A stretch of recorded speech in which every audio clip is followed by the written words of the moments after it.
Hello everyone, I'm CJ Wellerman. Don't forget to hit the subscribe button below. Now let's get into it. Islamophobia has become one of the most pernicious forces in the world today. It has not only fueled far-right fascist movements in the West, but also Muslim genocides in the East.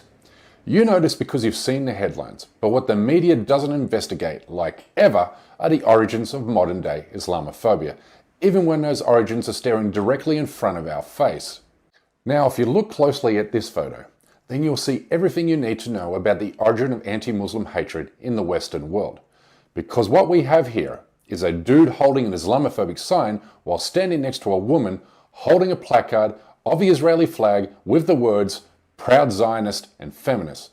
Because nothing screams, "I'm an ignorant fool," more than demanding women's rights for Israeli Jews who are ethnically cleansing Palestinian women. But here they are, participating in an anti-Islam rally organised by ACT for America, which receives funding from, wait for it, Israel. Its leader Brigitte Gabriel is just one spoke in a galaxy of Israeli-funded Muslim bashers that I'm about to reveal in this episode. But central to Gabriel's message is the notion Israel is Western civilization's front line of defense against Muslims, whom she equates with Nazis. 70 years ago, the world stood by as the Jews of Europe went out the chimneys. Today, the Jews of Israel aren't going to go quietly into the slaughter as they sit on the front line of fighting for Western civilization, fighting for all of us. She also says Islam is not a religion, but a totalitarian ideology, and that terrorism is the purest form of what the Prophet Muhammad created. But these are not her words. She didn't invent these bogus claims. They were manufactured and then hand-delivered to her by the Israeli lobby.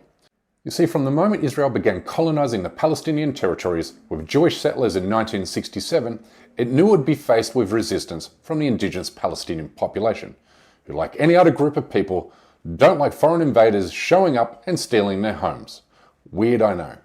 But by the mid-1970s, when anti-colonial movements swept across the Western world in response to the American war in Vietnam, the Israeli occupation was faced with a public relations crisis, as Europeans started expressing solidarity with the occupied and colonized Palestinian people.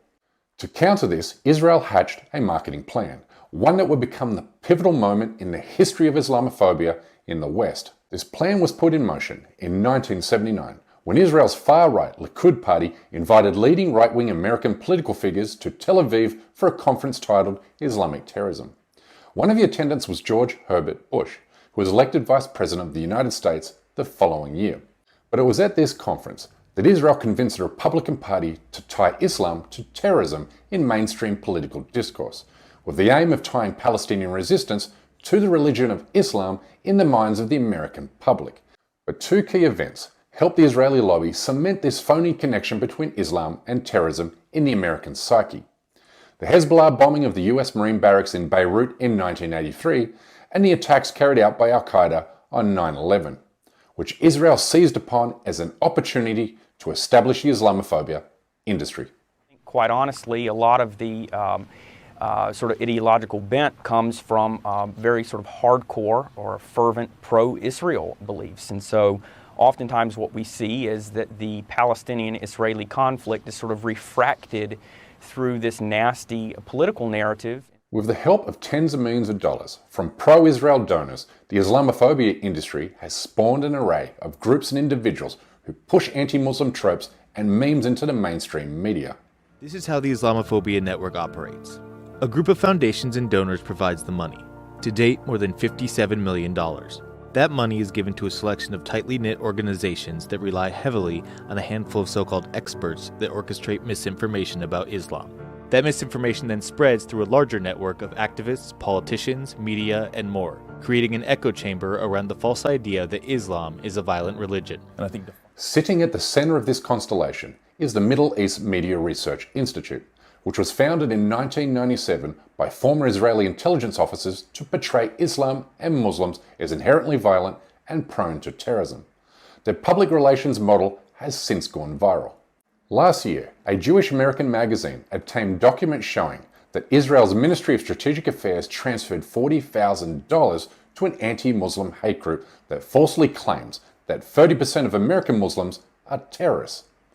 Other key players within the Israeli-funded Islamophobia industry include Frank Gaffney with the Center for Security Policy, David Yerushalmi with the Society of Americans for National Existence, Daniel Pipes with the Middle East Forum, Robert Spencer, and Steve Emerson with the Investigative Project on Terrorism. It notes that right-wing Norwegian murderer Anders Breivik repeatedly cited these U.S. purveyors of Islamophobia in his so-called manifesto. These Israeli-funded players have now spread their propagandized narratives and talking points around the world. David Horowitz, who was mentioned in the last video, gave far-right Dutch politician Geert Wilders $150,000 in 2018, making it the single largest political donation in the history of Dutch electoral politics.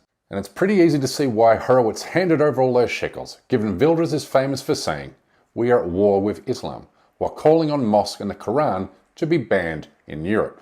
But if you're looking for the Mac Daddy, the big cheese or the godfather of the Islamophobia industry, then look no further than this guy, Mr. Frank Gaffney, who was appointed as foreign policy advisor by former US President Donald Trump.